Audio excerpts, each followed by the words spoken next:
Buenas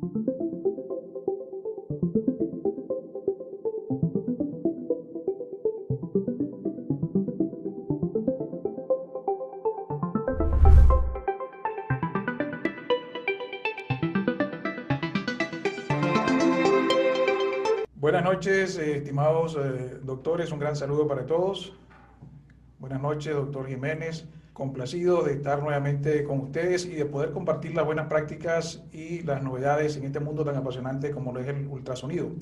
Soy el doctor Jesús Marcano y estoy a cargo de la dirección académica de Centrus, Escuela Internacional de Ultrasonido, con sede en la ciudad de Lima, Perú. De parte de todo el equipo de Centrus y de nuestros principales auspiciadores, Empresa Biomédica Peruana y Ecógrafos Alpinion Medical System de Corea del Sur, queremos darle a todos la más cordial bienvenida y agradecerles por haberse conectado para acompañarnos en la presente conferencia. Nos complace presentar a nuestro ponente de esta noche, nuestro amigo el doctor Miguel Ángel Jiménez. El doctor Miguel Ángel Jiménez es médico ecografista, expresidente de la FLAUS, ex consejero de FLAUS ante la Federación Mundial de Ultrasonido en Medicina y Biología. Es miembro del Comité de Certificación en Ultrasonido de Intereo-SATCA para América Latina, conferencista de dilatada y reconocida trayectoria a nivel internacional. Bienvenido a Centrus nuevamente, doctor Miguel Ángel Jiménez. Muchas gracias, doctor Marcano. Muy buenas noches a todos. Realmente complacido y muy agradecido con Centrus por esta nueva invitación para participar en este interesante ciclo de pláticas que se han venido dando ya a lo largo del tiempo y que yo también he tenido la oportunidad de disfrutar, a queridos amigos, grandes colegas que han estado participando dentro de este maravilloso foro, miembros de la Federación Latinoamericana y de algunas otras latitudes. Entonces realmente muy agradecido nuevamente con la empresa Centrus y por supuesto con el doctor Marcano por la gentileza de su invitación y el trato hacia mi persona.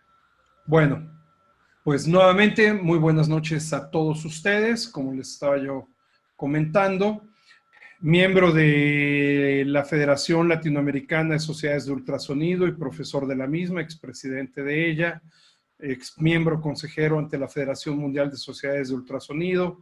Participo dentro del equipo de Educación para América Latina y orgullosamente miembro de la Sociedad Venezolana de Ultrasonido en Medicina, que es la sociedad a la cual pertenezco. Entonces, me toca hablar de algo que es muy interesante, algo en donde la ecografía tiene una utilidad práctica impresionante.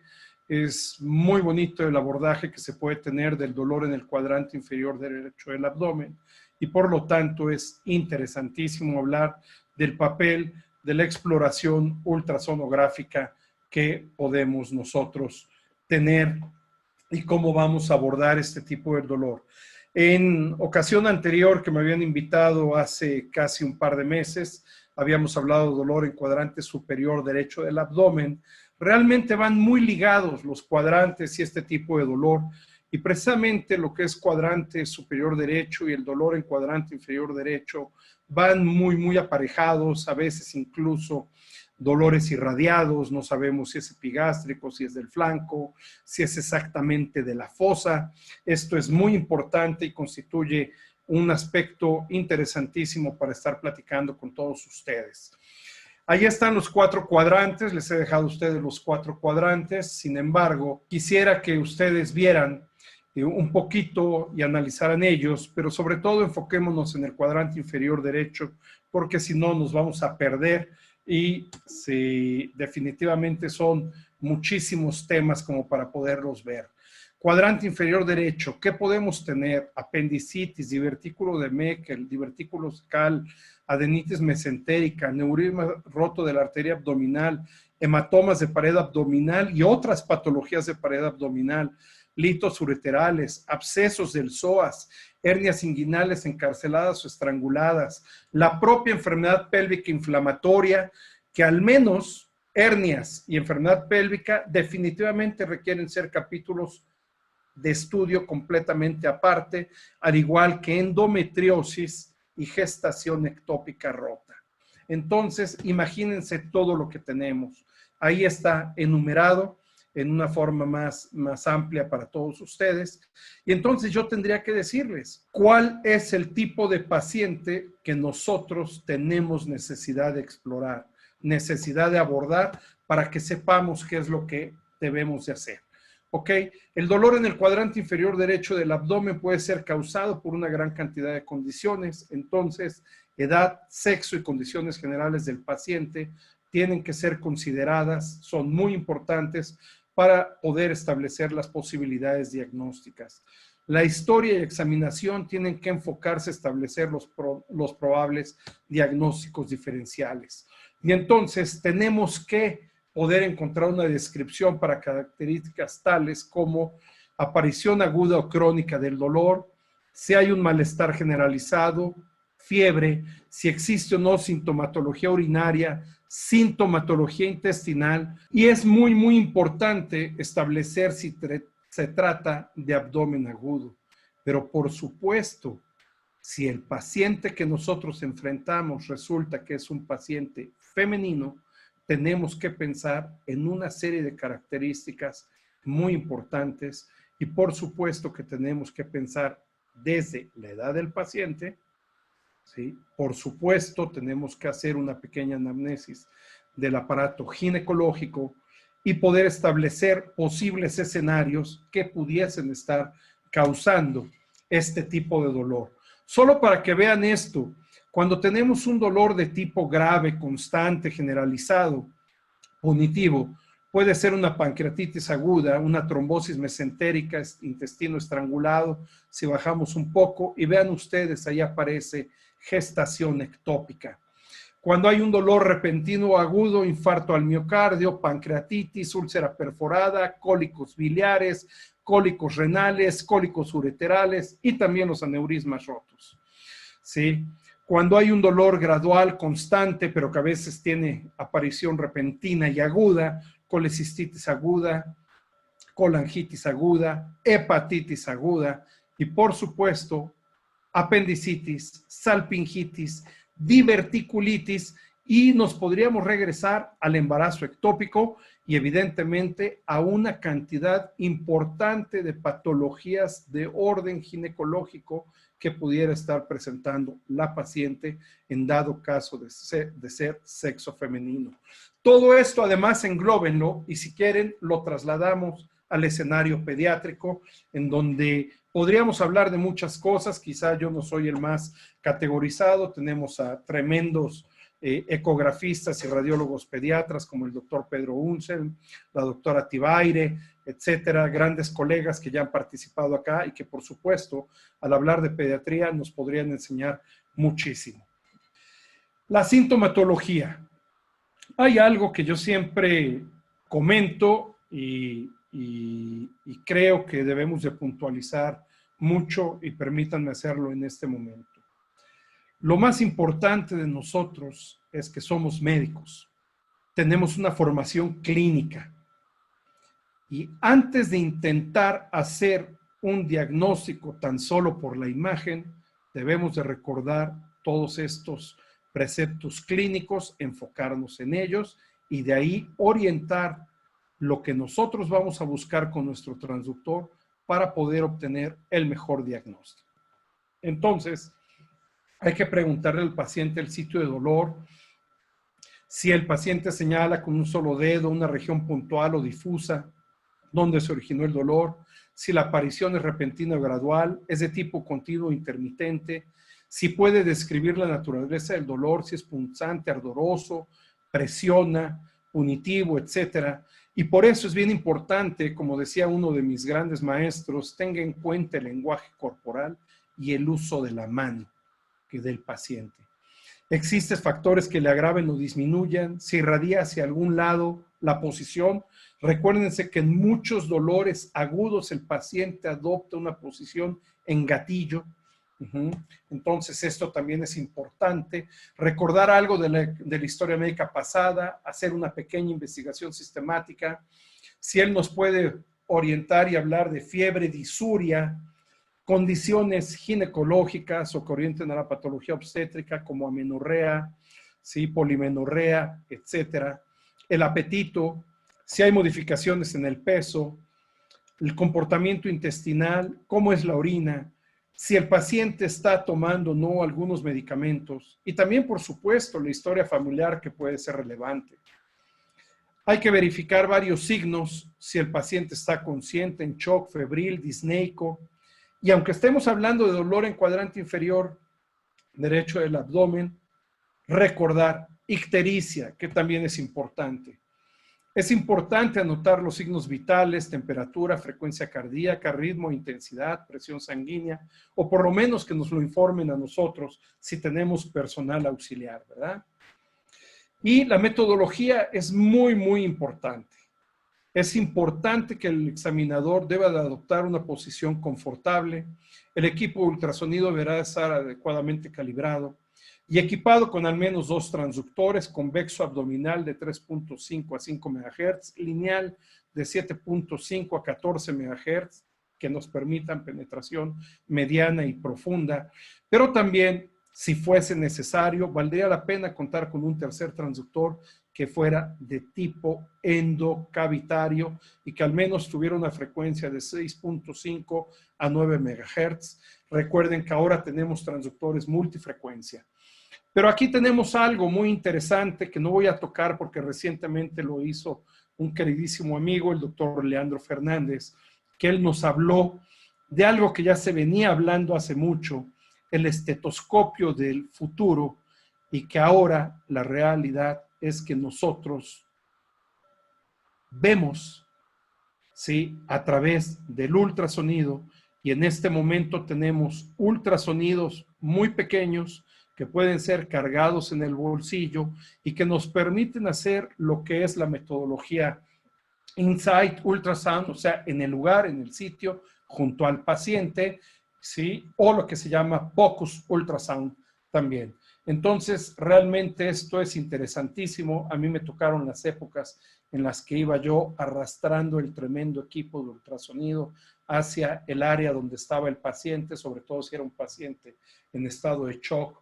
traumatizado o que no me podían traer a la sala de ultrasonido, pues llevábamos el equipo, ¿sí?, equipos muy, muy grandes, pero tuvimos una grata experiencia con todo esto. Hay que pensar también en las alteraciones renales.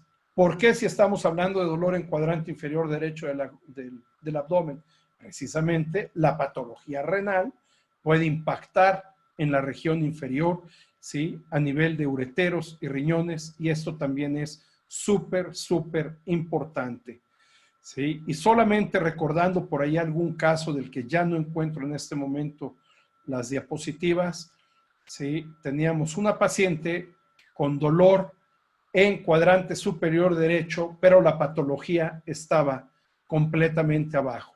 Una paciente ya de edad avanzada, una paciente de más de 80 años de edad, ¿sí? Y resulta que lo que fuimos a encontrar hasta abajo, cerquita de la vejiga y todo, era una bolsita con imágenes líticas que correspondió a una vesícula biliar en posición tóxica, totalmente descendida, elongada. Entonces, imagínense lo importante que es que estemos pensando en todo esto. Las alteraciones intestinales. Recuerden que colon puede causar dolor por su flexura a nivel hepático, ¿sí? Pero que tenemos síndrome de colon irritable, constipación, diverticulosis, colitis isquémicas, carcinomas, enfermedad de Crohn, divertículo de Meckel y, por supuesto, apendicitis atípicas que también tienen que llegar a ser consideradas. Enfermedades de tipo cardiovascular, aneurisma de la aorta abdominal, aneurismas bajos, aneurismas que estén en la porción distal, justo en el sitio de la bifurcación de las arterias ilíacas, y también recordar que tenemos aneurismas a nivel de las arterias ilíacas, que nos pueden causar un dolor intraabdominal. ¿Ok? Es femenina. ¿Se encuentra usted embarazada o sospecha quizá estar embarazada? ¿Sí? Es algo súper importante que ahora tenemos que preguntarle incluso a pacientes muy jóvenes. Ventajas del ultrasonido, todas las que ya conocemos: no emite radiación ionizante, lo cual es importante en mujeres embarazadas. La resolución espacial que nos brindan los transductores de alta frecuencia pueden ser mucho mejores que de la imagen tomográfica, o a veces la imagen ecográfica puede ser todavía mucho mejor, orientar más acertadamente lo que está pasando. Es muy usual en pacientes delgados y nos permite ejercer una compresión gradual. Excelente en pacientes delgados, pero desafortunadamente no son siempre los pacientes que nosotros vamos a tener, y sin embargo el ultrasonido nos sigue brindando un tremendo apoyo. La imagen tomográfica, ¿sí?, lo que obtenemos, y la imagen ecográfica, vean ustedes lo que obtenemos. Y cabe mencionar que ni era un tomógrafo de última generación, en ese momento sí, y el ultrasonido no era un ultrasonido de última generación, aún en ese momento ya era un equipo un poco viejito, y sin embargo vean ustedes la calidad de imagen que nos permitía este transductor. Ahí estamos viendo el estómago, ahí estamos viendo patología de pared abdominal, un barrido extendido que también nos ayuda mucho, la posibilidad de hacer compresión, lo cual nos puede ayudar a dilucidar muchas patologías, sobre todo si no encontramos compresibilidad de las estructuras intestinales de las vísceras huecas, entonces eso nos lleva a un fenómeno patológico. Y también, solo por demostrarles, recuerden que el ultrasonido también nos permite hacer abordajes guiados muy importantes, y en donde podríamos ayudar de manera inmediata al paciente, simple y sencillamente descomprimiendo la cavidad, y esto dándole un poco más de tiempo a los cirujanos para poder actuar. En ocasiones tenemos los servicios de emergencia, los servicios de cirugía completamente saturados. La técnica se hace una compresión gradual y suave que nos permite y nos ayuda a desplazar grasa y asas intestinales, reduce la distancia entre el transductor y el órgano o estructura a estudiar, y permite evaluar la rigidez de las estructuras, como les acabo de mencionar. Y eso que todavía no estamos hablando de esa nueva modalidad que llegó a ser para quedarse, y va a ser, creo yo, uno de los factores y pilares fundamentales de la ecografía moderna, así como en un tiempo lo fue la imagen bidimensional, después lo fue el Doppler. Yo creo que la elastografía definitivamente será el tercer puntal importantísimo de la ecografía, y que ya tenemos nosotros ahí. Poco a poco la mayoría de los equipos lo llegarán a tener, como ahora prácticamente todos tienen Doppler color y tienen incluso metodología tridimensional. La vejiga y sus características. ¿Se encuentra o no distendida esa vejiga? Nos permite identificar el tercio distal del uréter, permite identificar útero y ovarios, permite evaluar el hueco pélvico y permite evaluar estructuras retroperitoneales también. Entonces, evidentemente, si la tenemos presente, nos va a ayudar. Hagámosla nuestra aliada, como siempre lo ha sido, ¿sí? Continuamos teniéndola de nuestra aliada.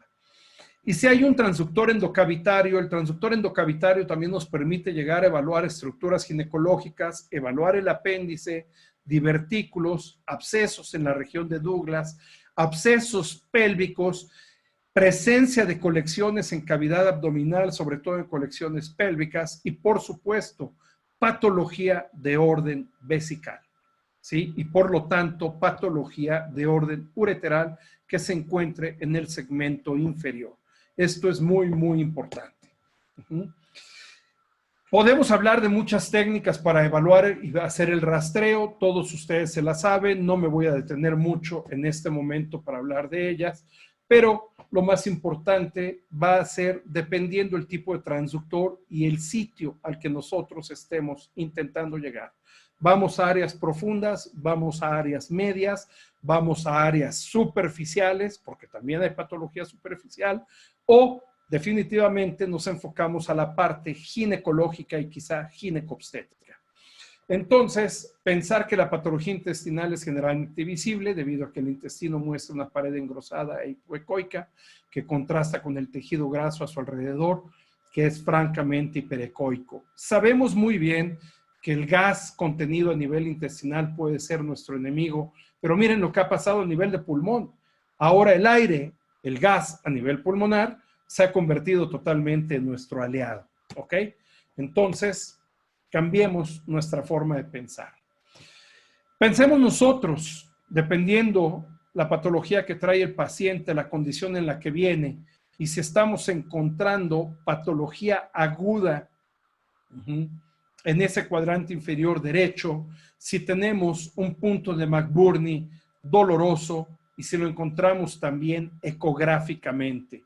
Aunque recordemos que si estamos pensando de apéndice, el apéndice puede encontrarse en múltiples situaciones anatómicas y pensemos también en esas famosísimas apéndices retrocecales y algunas que llegan a aparecer una lombriz de hasta 30 centímetros y que se llegan a encontrar en la región posterior y que algunas generan abscesos de tipo perirrenal.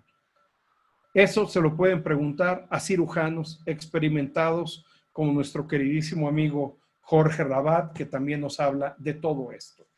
Más o menos en 1986, el profesor Julien Puy-Alert, ¿sí?, evaluó a una gran cantidad de pacientes para poder identificar el apéndice y hablar hasta en los casos de pacientes con apéndices perforados. Yo creo que él fue el que más inició con todo esto. Se le considera el precursor de la evaluación utilizando diferentes grados de compresión para evaluar la apendicitis aguda y posteriormente presentó otros trabajos también muy interesantes. Entonces, con el transductor lineal o con el transductor convexo, nosotros logramos hacer la investigación de esta área, lo que tiene que ser el Murphy sonográfico que encontrábamos arriba, ahora encontramos el McBurney sonográfico. A veces no siempre tan evidente o tan fácil, pero tenemos que hacerlo. Y vean la técnica del profesor Puy-Alert, en donde hace la compresión de la estructura y donde nos dice que si la estructura es compresible, es una estructura de características normales. Si es medianamente compresible o no es definitivamente compresible, entonces nos está hablando de un fenómeno inflamatorio muy importante que no nos está permitiendo, sí, esa capacidad elástica de las paredes del intestino y por lo tanto nos habla de una manifestación patológica. Lo interesante de esto es que esta maniobra de Puy-Alert no solamente nos ha servido para evaluar la patología apendicular, nos ha servido muchísimo para evaluar la patología intestinal, para evaluar vísceras huecas, ¿sí?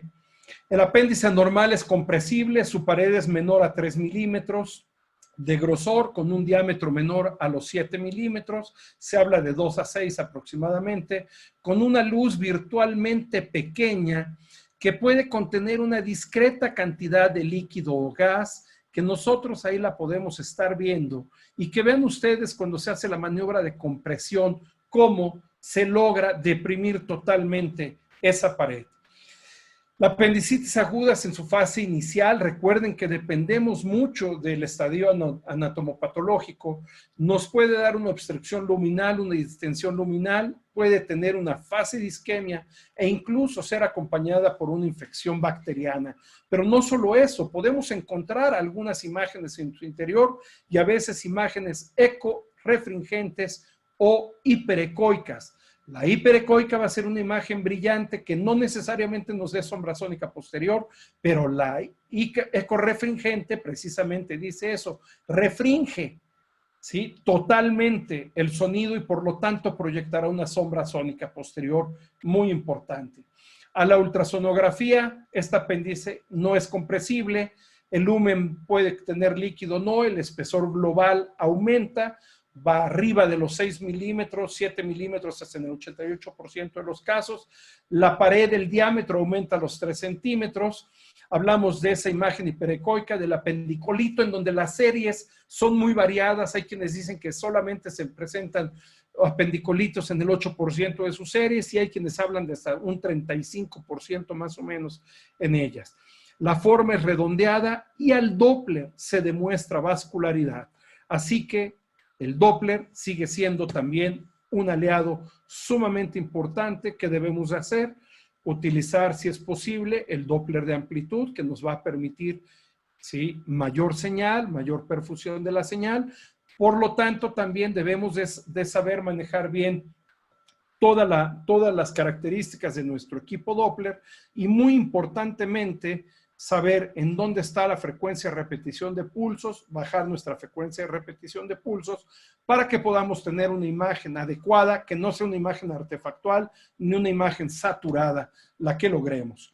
Estas son diferentes imágenes de apendicitis agudas. Vean ustedes cómo se ve engrosado el líquido en la pared, ¿sí? El edema de la mucosa también, y vean ustedes el edema de la pared, y vean cómo está aumentada, ¿sí? La estructura vascular.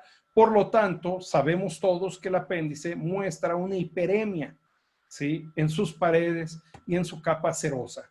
Aquí tienen ustedes una apendicitis aguda, vean ustedes cómo se está viendo y vean además una imagen hiperecoica en el interior de la misma que no está proyectando una sombra sónica relevante, sin embargo, ahí la podemos ver.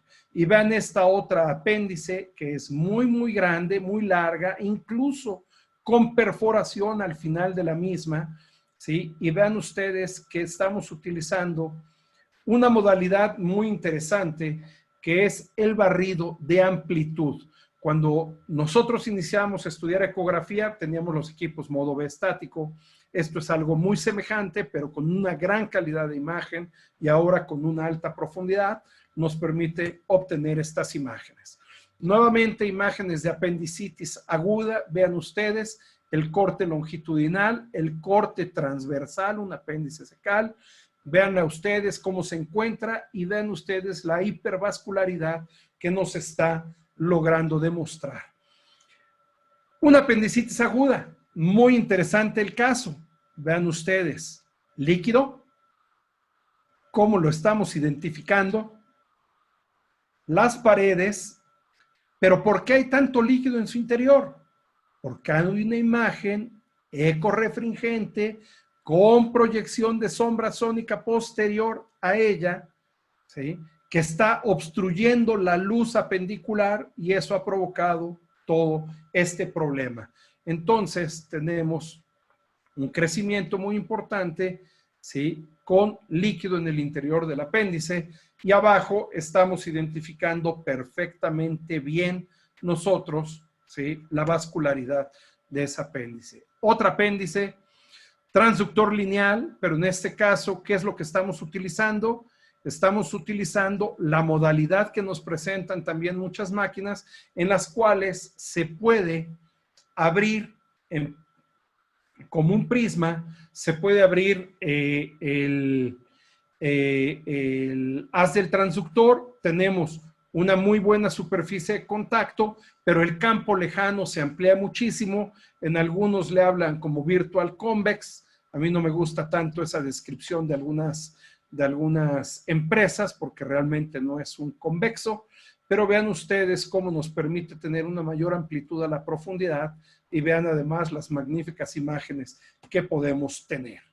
Y este caso que se los paso muy recientemente, me lo compartió mi maestra, la doctora Margot Rosas, que ella vive en Cancún, Quintana Roo, en una zona preciosa, pero presenta o enfrenta mucho de estas patologías.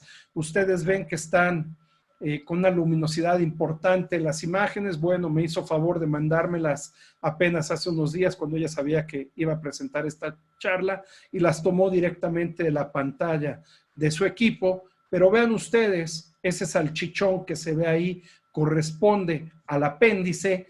En esta imagen no se ve tanto la proyección de sombra, pero en esta sí se ve muy bien la proyección de esa sombra sónica posterior y vean que es un paciente gordito con un buen panículo adiposo.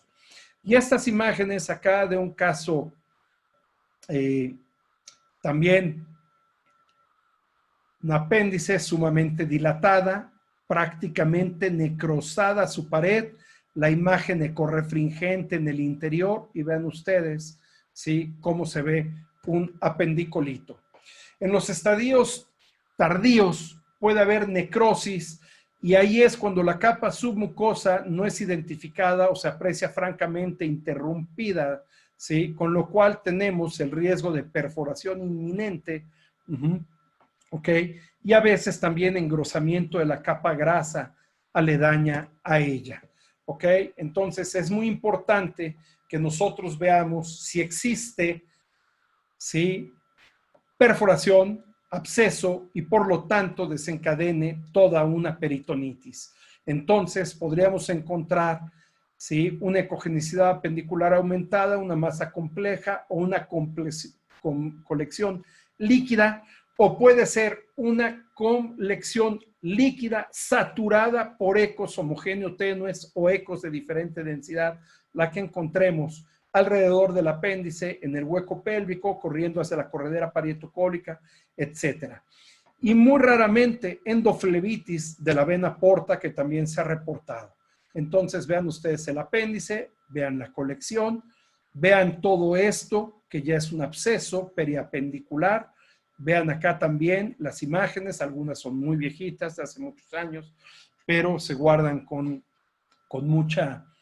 mucho celo y con mucho cariño algunas de esas imágenes, ¿sí? Y vean esto, la imagen tomográfica, ¿sí?, y el absceso que estamos encontrando.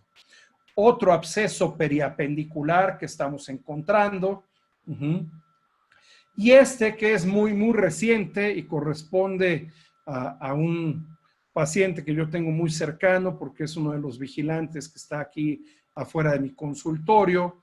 De repente empezó con dolor, se aguantó el dolor, creo que es un hombre bastante fuerte y con un umbral del dolor muy importante, y cuando finalmente me dijo que qué se tomaba, yo le pedí verlo, y cuando lo veo, vean todo lo que encuentro en la fosa ilíaca derecha, ¿sí?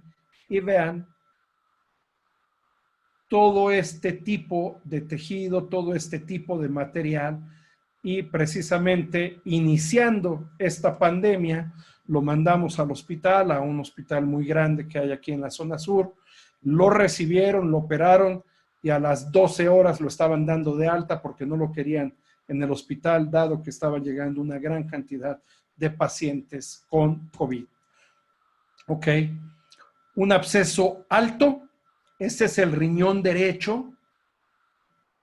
Vean ustedes en dónde está toda esta estructura, aquí está, y correspondió precisamente a un apéndice retrocecal que fue a romper en su punta hacia la región renal y por lo tanto formó ese absceso en esta zona.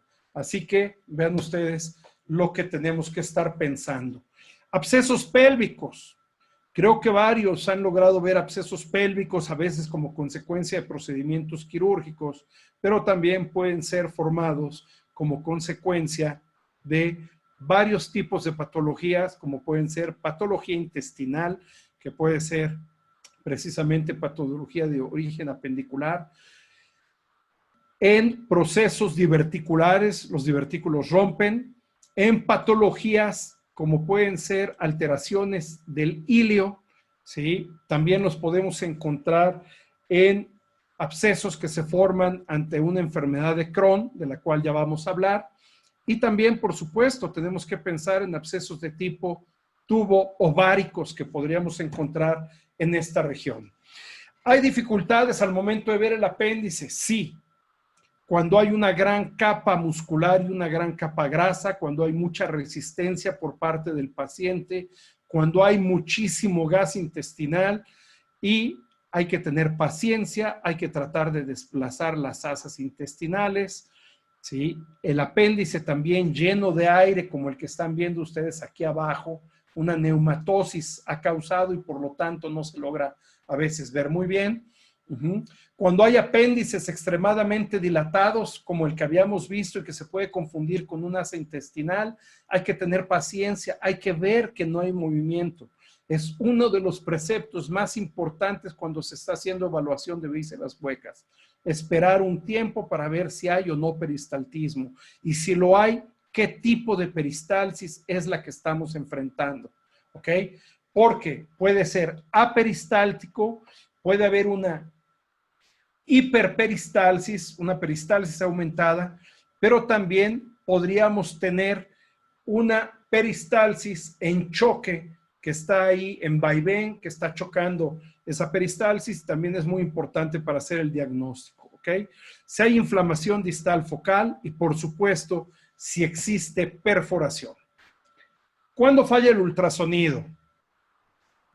Cuando hay exámenes de baja calidad hechos a la carrera, la obesidad juega un papel en contra, marcadísima distensión intestinal por gas, imposibilidad de realizar maniobra de compresión por el gran dolor y la tremenda resistencia en la pared muscular que nos ofrece el paciente, y por supuesto esa localización retrocecal.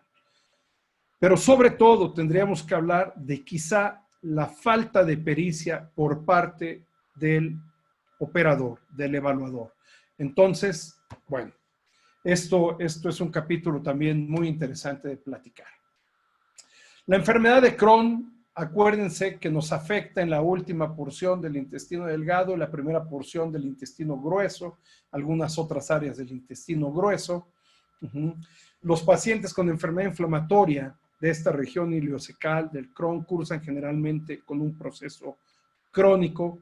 Clínicamente pueden presentarse con síntomas agudos semejantes a una apendicitis, y eso nos lleva a una confusión diagnóstica muy importante. A veces también lleva a cirugías innecesarias, ¿sí? En ambos escenarios, el ultrasonido pudiera dar un diagnóstico inicial importante, recordando que la sensibilidad del ultrasonido para detectar la enfermedad de Crohn es de más del 95%.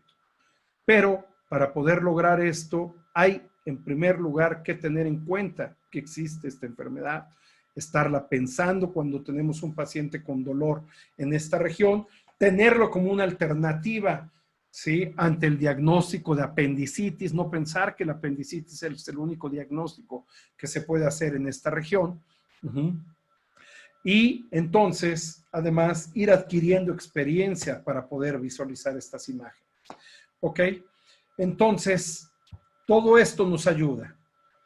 Hay diagnósticos diferenciales ante la enfermedad apendicular y la enfermedad de Crohn, ¿sí? Adenitis mesentérica, tuberculosis de la región ileocecal, ileocolitis, la enfermedad inflamatoria pélvica, que también nos lleva un capítulo aparte, diverticulitis secal. Recordar que el apéndice tiene sus propias patologías y tumores apendiculares, que pueden ser carcinoma y linfoma, que la región ileocecal también puede presentar patología tumoral y que podríamos encontrar carcinomas de la región cecal y también linfomas de tipo Hodgkin y no Hodgkin en esta región, ¿sí? Y por supuesto trastornos ginecobstétricos en esta área, ¿ok? Cuando estamos pensando en la enfermedad de Crohn, tenemos que encontrar o buscar engrosamiento del hilio, peristalsis disminuida, no es compresible el hilio, hipocogenicidad de la submucosa, inflamación de la grasa mesentérica del epiplón, que a veces puede ser hiperecoica y no compresible, ¿sí? Y también pensar en que puede haber imágenes hiperecoicas en los bordes de la pared intestinal que pudiesen hablarnos de ulceración profunda. Si hubiese imágenes anecoicas o ecolúcidas en disposición radial dentro de ese tejido hiperecoico, podría sugerirnos la posibilidad de trayectos fistulosos. Más aún, si dentro de esas imágenes predominantemente líquidas encontrásemos áreas hiperecoicas con proyección de caudas de cometa, entonces podríamos tener gas y definitivamente nos habla de trayectos fistulosos. Tanto el apéndice como la porción cecal pueden mostrar engrosamiento a la par una de la otra, y entonces también tendríamos que buscar si existen linfadenopatías mesentéricas que se pueden encontrar con muchísima frecuencia en la región. Entonces vean ustedes el tremendo engrosamiento intestinal que estamos encontrando. Nuevamente un barrido panorámico y este es el apéndice, ¿ok? Pero este es el intestino. Otro caso, una enfermedad de Crohn, el dolor focalizadísimo, ¿sí? Un tremendo dolor que presentaba la paciente. Es una paciente de sexo femenino, entonces había que pensar en muchas situaciones. Y vean ustedes lo que nos vamos encontrando: el intestino completamente engrosado, con cierta vascularidad, no nos dio hipervascularidad en este caso, ¿sí? Y vean lo que estamos utilizando para poder verlo con mejores características: un transductor microconvexo. No todo mundo tenemos un microconvexo para pediatría, pero les puedo decir que en este caso fue precisamente un transductor microconvexo endocavitario. Entonces también lo podemos utilizar. Nuevamente, ¿sí? Vean ustedes una enfermedad de Crohn, el crecimiento tan importante, y esto que pensábamos que ya era quizá una infiltración tumoral, no, resulta que fue la ruptura de la estructura intestinal. Nuevamente, intestino engrosado, con cierta dilatación, y lo que hablábamos, linfadenitis mesentéricas, que son las que podemos hallar al lado. Los divertículos, ¿sí? La enfermedad diverticular es verdaderamente un grave problema de salud para una gran cantidad de pacientes masculinos y femeninos. Hay quienes sufren de una enfermedad diverticular de tipo congénito, ¿sí? Heredofamiliar totalmente, y hay quienes tienen divertículos en prácticamente todo el intestino. Hay que tener mucho cuidado cuando nosotros vemos el intestino.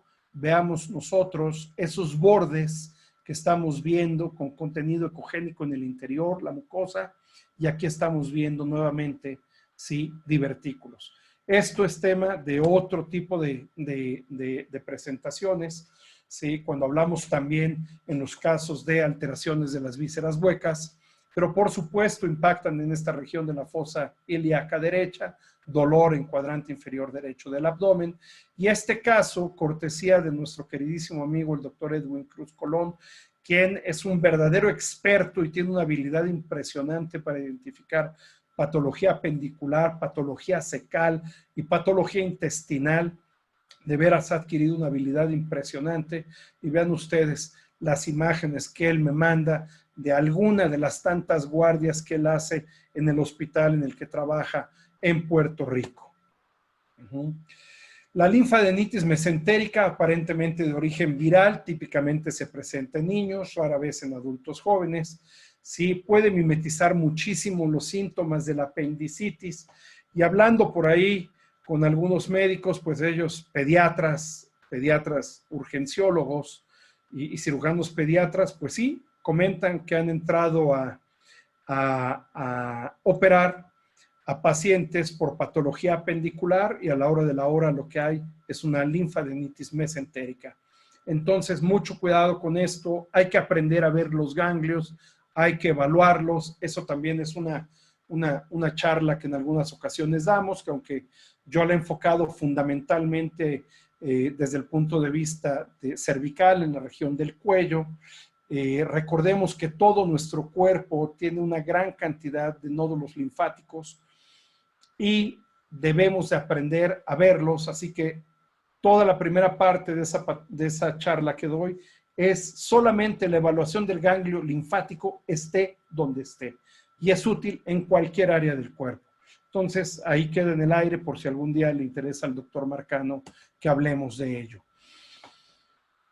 Pensemos que podemos encontrar imágenes en diana, ojo de buey, que podemos encontrar imagen de pseudo riñón a nivel intestinal en fosa ilíaca derecha, y que esto nos puede llevar a un carcinoma intestinal, pero que también en algunas ocasiones de la misma manera podrían ser los linfomas, o a veces los linfomas todavía más groseros, más grandes, irregulares, etcétera.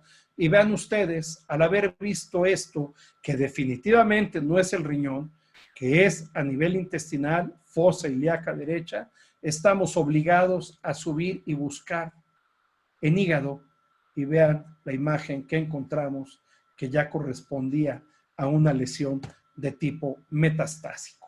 Cuadrante inferior derecho del abdomen, tenemos que recordar que hablamos de patología renal, y por supuesto esa patología renal impacta a nivel inferior, porque los ureteros van hacia la región inferior para encontrarse con la vejiga y que algunas veces son los que provocan, probablemente no hubo dolor en la región superior, pero sí lo hay en la región inferior al viaje de ese lito y que a veces los encontramos en el tercio distal del uretero proximal a la vejiga, o bien prácticamente, si nos va y tenemos suerte, los vemos casi ya brincando, abortándose a la vejiga, y de ellos les podemos enseñar muchos. Pero este también es un caso muy, muy reciente de hace unos días, una paciente que tiene dolor en abdomen inferior, ¿sí? A nivel pélvico, pero lo referenciaba más hacia el lado derecho. Incluso me pidieron buscar una anexitis, pese a que la señora refería que llegaba a tener en ocasiones hematuria. Riñones sin ningún problema, perfectos, pero vean ustedes lo que encontramos a nivel de la vejiga. Y lo más importante es que esta imagen es completamente correfringente con proyección de sombra sónica posterior. Nos esperamos a que llenara más la vejiga, cambiamos de posición a la paciente varias veces y nunca modificó su situación. Ahí, ¿qué es lo que debemos de pensar? Puede ser un pólipo intravesical con paredes calcificadas. ¿Pudiera ser que un lito se adhiriera a la mucosa? Sí, también existe la posibilidad, pero recuerden que también no podemos confiarnos ante esas imágenes hiperecoicas, cálcicas, que nos están bloqueando quizá una patología de tipo tumoral. Esta es la imagen vía no vaginal, sino a través del introito vaginal solamente, colocando el transductor a nivel del introito. Ahí la tenemos con la tremenda proyección de sombra sónica. No logré encontrar gran vascularidad y miren que bajé hasta 0.6 kHz, 0.3 ya por el peristaltismo intestinal, saturaba la imagen de colores, entonces lo tuve que dejar ahí, pero les quiero pasar, si me lo permiten, estas imágenes, porque es muy importante aquí ir viendo la mucosa y vean ustedes cómo aquí hay engrosamiento de la pared de la vejiga. Es el sitio en el que mejor se ve el engrosamiento de la pared de la vejiga. Y tenemos entonces que pensar que pudiera ser también patología de orden tumoral. Vean aquí el grosor que hay de la pared, es muy importante, ¿sí? Que pudiera ser, vean acá, un proceso neoplásico que ha ganado calcio en su pared y que puede estarnos engañando, ¿sí? No es infrecuente encontrar carcinomas de vejiga como hallazgo, Ahí lo estamos viendo en la otra dirección. Se puede ver muy bien, ¿sí? Pese a que no logré identificar mucha vascularidad. Sin embargo, en alguna otra charla que puede ser la de patología de vejiga, les puedo mostrar algunos carcinomas de vejiga que hemos encontrado y que no necesariamente demuestran una vascularidad tan florida dependiendo del estadio en el que los encontremos. ¿Ok? Entonces, solo porque les pido que lo tomen en cuenta. Y este caso que lo pasé en la charla anterior, pero que sigue siendo muy interesante, ¿sí? Que además es de una persona a la que yo le tenía gran aprecio. Vean ustedes, dilatación del riñón, dilatación del uretero proximal, del uretero medio, del uretero distal, pero sobre todo quiero que vean esta última imagen. Aquí está la vejiga y había algo aquí que incluso como que estrechaba, pero vean cómo se ve la imagen saturada en el interior. Y definitivamente el diagnóstico que sí se hizo en el Instituto Nacional de Ciencias Médicas Salvador Subirán, el Instituto Nacional de la Nutrición, ¿sí? Carcinoma de células transicionales de la unión uretero-vesical. Y el señor precisamente tenía dolor y a veces era un dolor intermitente, que en algunas ocasiones era en la región lumbar, pero casi siempre fue a nivel de la fosa ilíaca derecha. Sirva esta imagen para cambiar un poquito y hablar entonces de patología femenina, de patología ginecológica. No nos podemos meter demasiado a ella, pero me sirve para hablar también de lesiones en la pared abdominal, en sitios de dolor en la región de la fosa ilíaca derecha y en algunas ocasiones, paciente femenina, un dolor cíclico, mensual, que corresponde, ¿sí? Y que es correlativo a su función menstrual, y vean lo que encontramos, y precisamente fue un implante endometriósico en la pared abdominal, ¿ok? Y tenemos varios casos. Y este otro, que también un dolor importante que refiere la paciente, pero tiene el antecedente de cirugía, y vean ustedes, un granuloma postquirúrgico. Así que también, entonces, tenemos patología a ese nivel, que puede ser una patología con un dolor de tipo pungitivo o de tipo ardoroso, el que presentan los pacientes. Y ya no alcancé a montar, pero tenemos también patología muscular, desgarros musculares, que me han tocado varios en esta época, en la que la gente no va a los gimnasios. Cuando va a los gimnasios los toca, pero curiosamente me han estado tocando más ahora que la gente no va a los gimnasios y que se ha puesto a hacer ejercicio en sus casas y que utiliza diversas situaciones para hacer press de pierna, como a veces hasta estar cargando al familiar y que él sea el que se recargue sobre del paciente o la paciente, etcétera. Entonces, hay mucha patología a este nivel. Y solo para mostrarles algo de la patología obstétrica, no podemos dejar de mencionar, ¿sí?, precisamente este tipo de alteración: fosa ilíaca derecha, ¿sí?, hueco pélvico, mucho líquido, saturado por ecos homogéneos trenes, una masa aparentemente aplastronada en la que estamos viendo una imagen hiperecoica flotando en el interior de ella, porque no era como tal una situación muy densa, muy sólida, pero ahí está, ¿sí? Y por supuesto, después colocamos nosotros el Doppler, y vean ustedes, para apoyarnos, ¿sí? Y se trata de una gestación ectópica. Yo sé que todos ustedes ya la adivinaron y la lograron diagnosticar muy fácilmente. Entonces, para no aburrirlos más y dejando, sé que muchas cosas en el tintero, porque tampoco hablamos, ya no me dio tiempo de hablar, porque nos llevábamos mucho tiempo a hablar de patología interesante e importante, como pueden ser las hernias a nivel inguinal, ¿sí?, las hernias de pared abdominal, como pueden ser las hernias semilunares y de Espigelio, que eso también puede ser motivo de alguna otra charla. Entonces, no me queda más que agradecerles su presencia, ¿sí?, la gratitud nuevamente a la invitación que me hicieron, ¿sí?, la empresa Centrus, para poder acercarnos de manera virtual a ustedes, ¿sí?, nuevamente, miembro de la Federación Latinoamericana, de la Federación Mundial, de la Sociedad Venezolana de Ultrasonido en Medicina y de APCA Inteleos, en su capítulo para América Latina, la Fuerza de Tarea para América Latina. Y si alguien quisiera entrar en contacto conmigo o poder enviarme algún caso, compartir alguna información, etcétera, ahí tienen mi correo electrónico, miguelajt@gmail.com, con la certeza de que les contestaré a quien quiera entrar en contacto conmigo. Muchísimas gracias por su asistencia. Nos pregunta el doctor, ¿cuál sería la sensibilidad del ecosonograma en las etapas iniciales de la apendicitis? Bueno, depende un poco también qué tan inicial, qué tipo de paciente es el que nosotros estamos enfrentando y las condiciones de lo que estamos viendo, ¿no?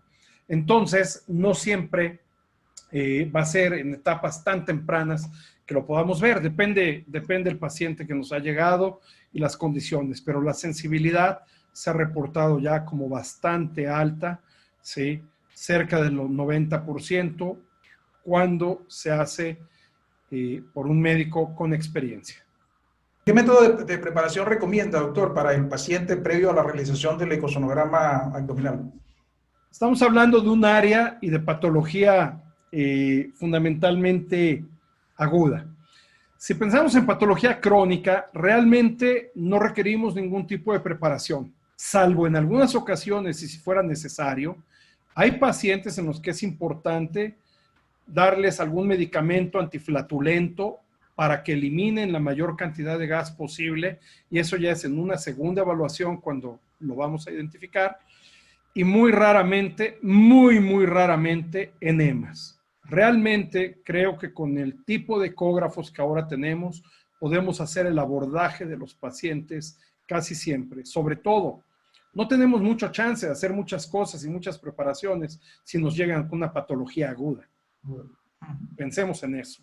En el diagnóstico de la apendicitis, específicamente, ¿qué traductor utilizaríamos? ¿Lineal o convexo? Nos pregunta la doctora Rocío Calla.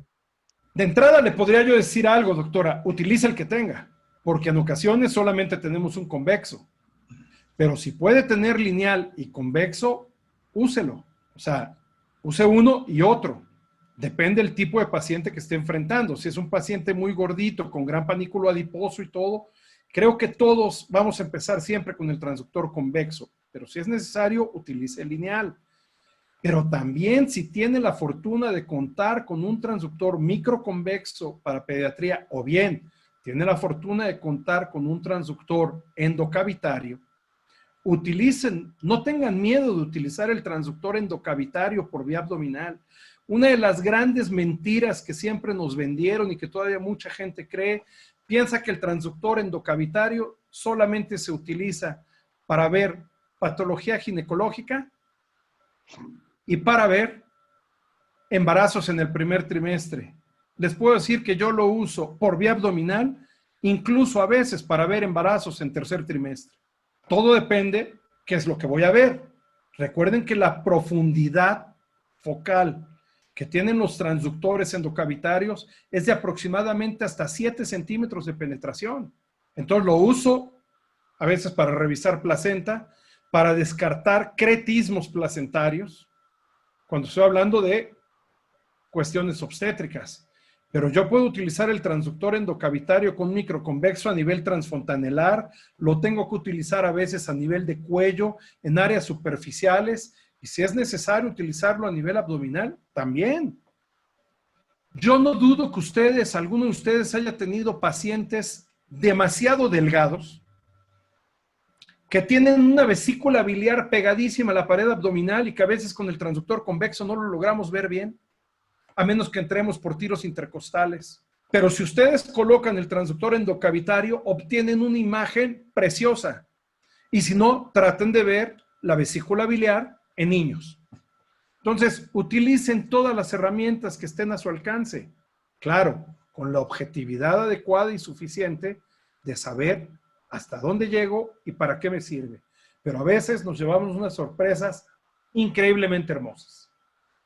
El doctor Jeremy Gutiérrez nos pregunta, ¿el aumento de la grasa periapendicular podemos observarlo en todas las fases de la apendicitis? No, no siempre.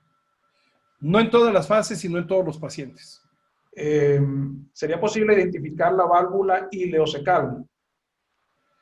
Yo nunca la he visto y no creo que sea tan fácil, a menos que le inferamos porque ahí está el hito.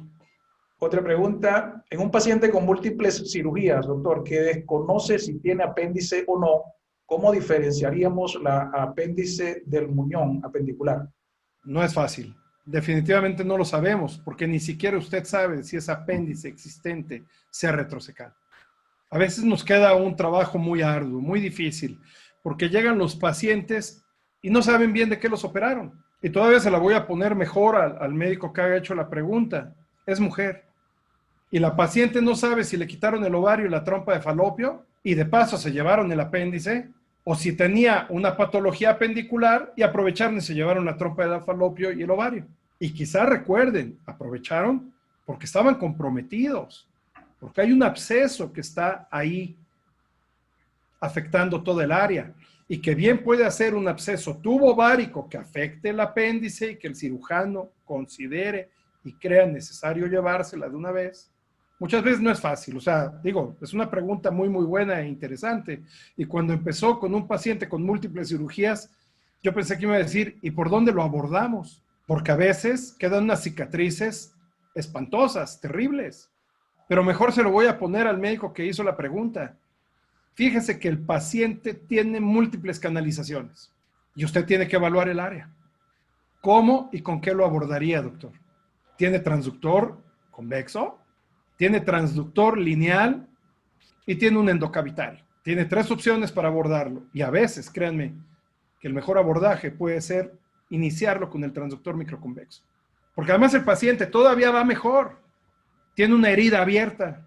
Hizo un proceso infeccioso de la pared abdominal, pero tiene patología interna.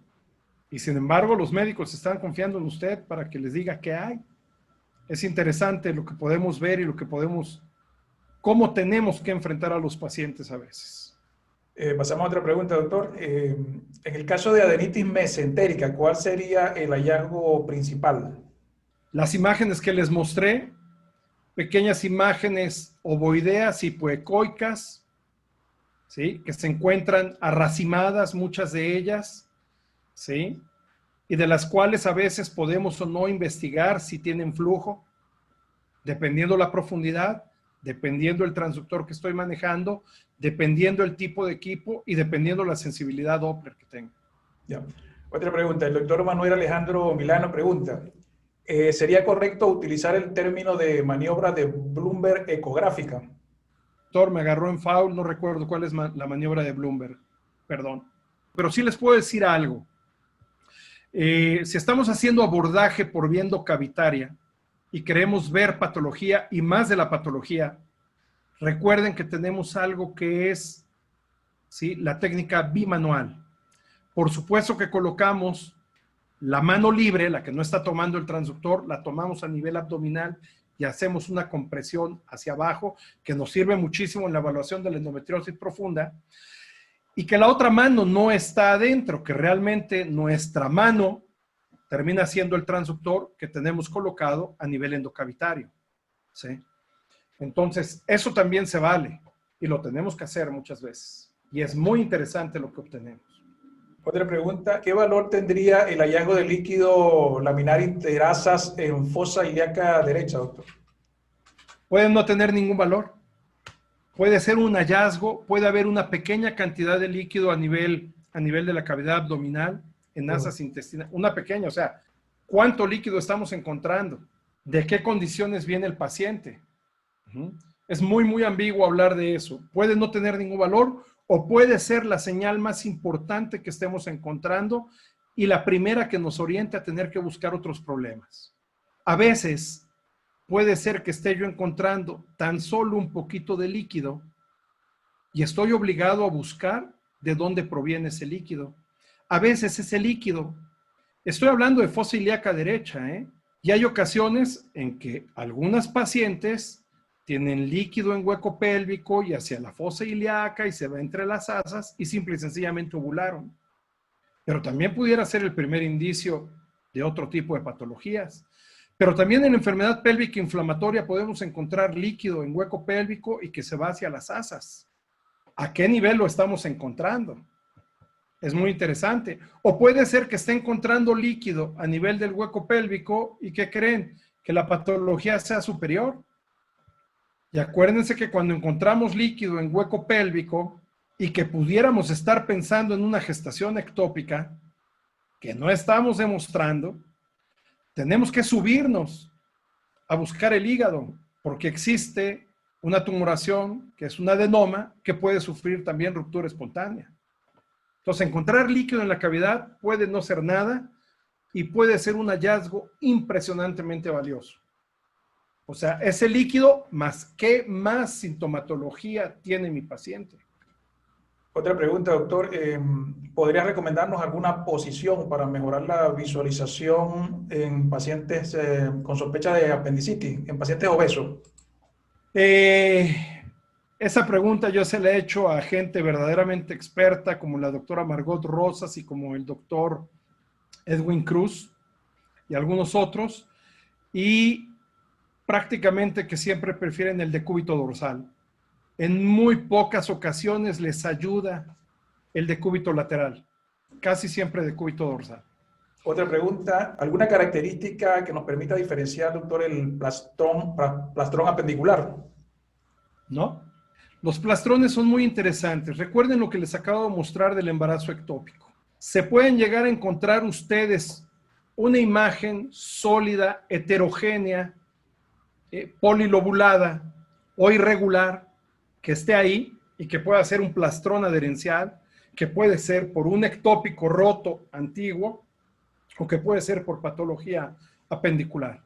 Los plastrones no tienen una imagen típica característica, ¿sí? Porque también puede ser el plastrón por una ruptura diverticular. Y a veces ustedes pueden estar encontrando una imagen aparentemente aplastronada y ¿qué creen? Es un linfoma. Yo así he encontrado varios. O puede ser un carcinoma de la región ileocecal. Los abscesos tubováricos y los abscesos apendiculares terminan siendo también imágenes aplastronadas. No encontré las imágenes porque esas son diapositivas, pero les voy a platicar un caso que tuve en un hospital en el que trabajé hace muchos años y nos trajeron un paciente, un campesino, que tenía un absceso en el glúteo derecho. Prácticamente hubo que quitarle el glúteo. Y cuando lo revisé, en fosa ilíaca derecha había una colección. Yo los invito a que alguna vez pongan ustedes yogur en una bolsa de plástico y vean la ecogenicidad que tiene. Pónganle un poco de líquido, revuélvanlo tantito, ¿sí? O jocoque y pónganlo ahí. Y ven la ecogenicidad que tiene. Es muy semejante a lo que encontramos, pero además tenía una línea hiperecoica que lo metía como que en un compartimiento. Platicando con este muchacho campesino, de extracto humilde, etcétera, él me dijo que un día tuvo un dolor muy fuerte en el campo y él andaba por ahí solo, no usando esas palabras, pero en sus vocablos, en sus términos, me dijo que él se desguanzó, se desmayó, aparentemente incluso perdió un poco el conocimiento. Después tuvo fiebres, tuvo calenturas muy fuertes y fue medicado en su casa. ¿Okay? Un hombre de una complexión delgada pero muy robusta, una pared abdominal dura, etcétera. Finalmente, ¿qué fue? Un apéndice perforado que le hizo un absceso, una colección que el propio organismo encarceló y que después buscó salida. Y la salida más fácil fue hacia la región posterior, por increíble que parezca. Tenía una fístula, tengo las imágenes con la fístula y todo, y cómo llegaba al glúteo. Pero el paciente se presentó al hospital y vino desde la población de donde él venía, porque lo trajeron familiares, ¿sí? Con un hoyo en el glúteo, pero un hoyo ya muy importante. Y el problema fue un apéndice. Agradecido, doctor Jiménez. Estas fueron algunas de las preguntas que nos llegaron a través del chat de preguntas. Unas palabras, doctor, de despedida para su nutrido público esta noche. Bueno, pues espero que les haya sido de interés. Es un tema muy importante, muy interesante. Si vamos a cada una de las patologías, el desglose es tremendo, se puede hacer capítulo de cada una de ellas. Y por eso me vi forzado a tener que dejar varias cosas afuera, porque si no, pues estaríamos hablando 2 horas o más al respecto. Espero que por lo menos les motive a leer un poco más y a tratar de pensar en toda esta patología al momento de que estén explorando un paciente con dolor en el cuadrante inferior derecho del abdomen. Recuerden, es masculino, es femenino, qué edad tiene, es un niño, es un lactante, etcétera. ¿Sí? Es muy interesante toda esta área y nos invita a estudiar demasiado. Muchísimas gracias a todos por su presencia. Gracias a usted, doctor Jiménez. Próximamente estaremos enviándoles y publicitando otras actividades que tendremos con el doctor Jiménez, entre ellos charlas, conferencias de este tipo también. Ya tenemos varios temas planteados para tratar con el doctor Jiménez próximamente. Excelente ponente. Gracias, doctor Jiménez, por habernos acompañado esta noche. Gracias por habernos acompañado esta noche a nuestra nutrida audiencia y los invitamos a que nos sigan a través de nuestras redes, donde les estaremos próximamente informando de nuestros próximos eventos. Queda decirles que se cuiden mucho, que estén muy bien y que será hasta una próxima oportunidad.